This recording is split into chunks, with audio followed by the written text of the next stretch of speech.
Are you surrounded by friends and family, yet you still have this feeling of loneliness?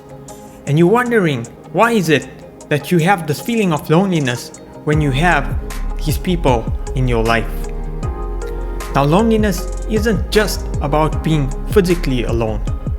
It's about that lack of deep and meaningful connections in your life. In this video, I'm going to be diving into these hidden aspects of loneliness, exploring 3 critical factors that are behind you feeling lonely when you're within these circumstances and your need for these deep, meaningful connections in your life. Now, you probably want to stay right until the end, because the last item I'm going to share with you is something really, really profound. And if you dig deep enough to find that root cause of the problem, what is that need for deep, meaningful connections, then that is something that is going to blow your mind away. Now let's dive right into it. Why do you feel lonely when you have friends and family in your life? You may be confused by this. I oftentimes felt the same way. And secondly, why do we even need to have deep and meaningful connections in our life? Now it comes down to the feelings that these deep, meaningful connections give you, and observing the feelings that you have when you're surrounded by just these general acquaintance type friendships and relationships.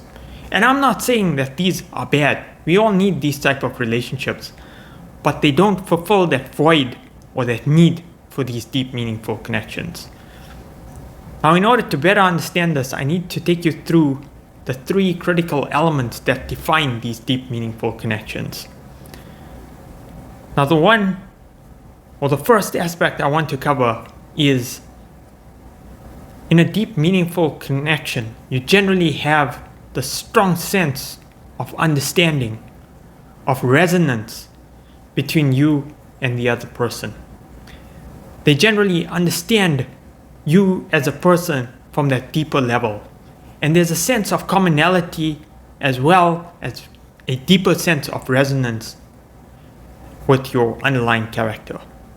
And that is something that is so often dismissed, because we think we may have friends today that have this sense of resonance, and it lasts for a little while up until those commonalities lost, and then that friendship fades away.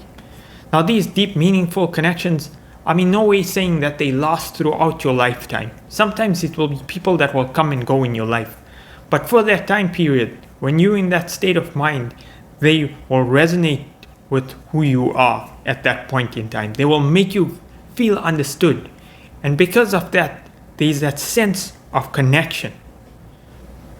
The second pillar of these deep, meaningful connections is the strong sense of feeling valued. Now, they make you feel like your presence is being valued. When you're in these situations with just general acquaintances, friends, and family, it might be lacking in the sense of making you feel valued, of really having that time for you, that you can pick up the phone at any time of day and give them a call, and they wouldn't be bothered about it. They'd be quite happy to speak to you, because there's that feeling of making you feel valued. And when you step back from that relationship, you tend to have that feeling of, this person really appreciates my existence. And that makes a profound difference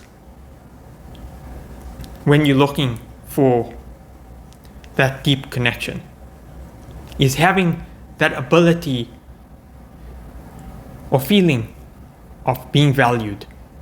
The last pillar that defines a meaningful relationship is that it needs to be mutual. There needs to be that mutual understanding between you and the other person. If it lacks in that, it's not going to be a relationship that's going to last for a long time. You're forcing the other person to compromise, or you are compromising in this situation, and you're still going to be left with that feeling of loneliness, that inner sense of void. And it is so important. I often forgot about this critical element, especially when I was a child and I was going through a whole bunch of things. And I was caught in such a negative mindset that it was only a relationship where I was taking, but I was not giving back. So even though there might have been opportunities for me to have deep and meaningful relationships, I didn't embrace them because I wasn't being mutual in those relationships. I wasn't reciprocating with an equal amount of understanding and letting that other person feel valued. And that essentially leads to those relationships breaking apart and you not being able to establish those deep, meaningful connections in your life and leaving you with this lingering sense of loneliness. The second element I want to cover, and one that is going to help you better understand why you're not attracting these deep and meaningful connections in your life despite trying so hard to establish these relationships. And that is because you have not yet unfolded your true self. You have not yet done the work to peel through those layers of trauma, of beliefs, to get to your authentic self. Now, oftentimes we end up in this situation where we take on a lot of different behaviors and traits and personalities as protection mechanisms. If I look back at my life, there was a time when I was feeling very hurt because of being bullied or because of the circumstances that I was going through. And this led to me creating a personality that was very aggressive towards people. It was almost like a protection aspect of your personality that comes out or that develops and tends to have a very harsh sense of aggression. And that personality or that layer that forms as a protective mechanism may be something that you don't appreciate, but at the same time, because it's developed out of a trauma, out of something that you went through, it's not really your authentic self. It's a persona that is being created in order to protect you from additional hurt. So people often used to look at me and say, he's such a cold person. He's such a person that you don't want to associate. And the reason was because of all these traumas that you face, that you end up developing this personality that seems like this very harsh personality that just pushes people away. So you're unable to attract the relationships in your life. You're unable to attract the people that you want. You don't have those deep, meaningful connections because nobody really wants to spend time with you because you have not gone through the work to try and delve into those traumas and start to release them. But once we start working on ourselves and we start getting to our authentic selves and releasing a lot of these personas to recognize that it's okay to feel that way, it's okay to be your authentic self and not have these traumas end up defining us as people, then we can unlock our authentic self and you'll end up becoming more magnetic towards those relationships or those deep, meaningful connections that you truly desire. Think about it this way. If you attract those deep, meaningful connections while you still have these layers of trauma, these connections are being formed based on the traumatic personalities in your life. As soon as you shed those, the person that you have this deep, meaningful connection with is probably going to leave your life because that sense of resonance and understanding is going to be shattered. Now, I'm not saying this is going to happen in all cases. There are obviously circumstances where both of you are transforming at the same time and you may still have that resonance and you may still have that deep connection. But in a lot of times, until you do the work that needs to be done, the relationships that you'll attract when you haven't done any of the work are not going to be those relationships that you really are going to leave you with that deep sense of meaning and connection because it lacks that connection from an authenticity level in terms of you as your authentic self connecting with the other person who's also in their authenticity.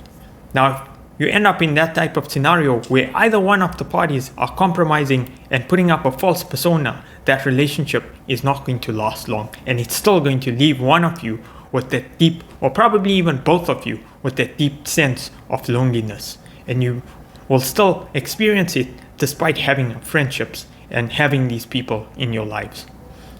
Now, this part of the video, I'm going to get esoteric with you. Part of my channel is dealing with mind, body, and soul wellness. This aspect deals with the soul element. I told you this last part is going to be something that is going to be profound. And this is when you start really digging down deep to understand why you have this deep sense of loneliness. Maybe you addressed all these aspects. You have the person in your life that you think you may be resonating with, but you still have that sense of loneliness. You still have that feeling of something is missing in your life. And what may that be? Now, when you look at the soul level and you start to delve into this rabbit hole, then you start to understand that there is this heart-brain connection. And some may refer to it as this ego connection with your soul. Now, when we think about this from this perspective, and we try and understand things, because the soul ends up working through this world more from a feeling perspective. It's the feelings that are really important from a soul perspective. And sometimes what this feeling of loneliness may be communicating to you is that there's the sense of disconnect between your ego and your soul. And when you have the sense of disconnect, it can leave you with this feeling of loneliness, that feeling of something just doesn't feel right. I just feel alone no matter what circumstances I'm in. And I feel like I'm unable to get rid of it in the external world. Now you can take this even deeper, at a deeper level. And from this perspective, if you delve down the spiritual rabbit hole, they often talk about how we, as parts and parcels of the ultimate God self, have separated and entered into this material matrix. And because of the separation from God's source energy, it has left us with this feeling of loneliness that no love or relationship in the material world can really address until you're able to establish or re-establish this connection with God's source energy. And once you reach that stage, then that is that stage where people often talk about reaching this bliss state, the state of samadhi. Now, I in no ways or means have even got close to this, but it's the curiosity that led me down to delving into that rabbit hole to try and understand where is this feeling of loneliness coming from. Because I often do appreciate having a lot of alone time. I like the feeling of being able to spend time with myself, to be able to delve deeper into all these different esoteric aspects. But I also do feel that need to feel connected. We are social beings, and why is it that we feel that need to be connected? If everyone is part and parcel of God's source energy, then we essentially want to connect with the God source energy in other people. And once we can establish that connection, and we can re-establish the connection with the ultimate God source, then we can have that feeling of not being alone, not having that feeling of deep sense of resonance, that feeling of bliss. People often talk about this feeling of samadhi, this feeling of being saturated in divine, pure bliss and love. So if you've covered everything and you've gone down all the different rabbit holes, and you've even gone down this rabbit hole, then maybe you might be that monk that's sitting on top of the mountain who has everything in this blissful state. Nothing can perturb your mind. And I'm sure if that's you, you're not probably watching this video. Now this is episode 4 in my series on navigating loneliness.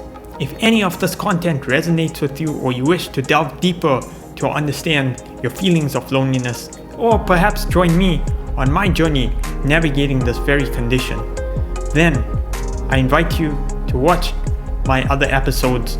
Perhaps you'll find a nugget or something that may be that catalyst to helping you get out of this feeling of loneliness. And as always, please remember to like, share, and subscribe. With that, thank you so much for watching, and I hope to see you in my next video.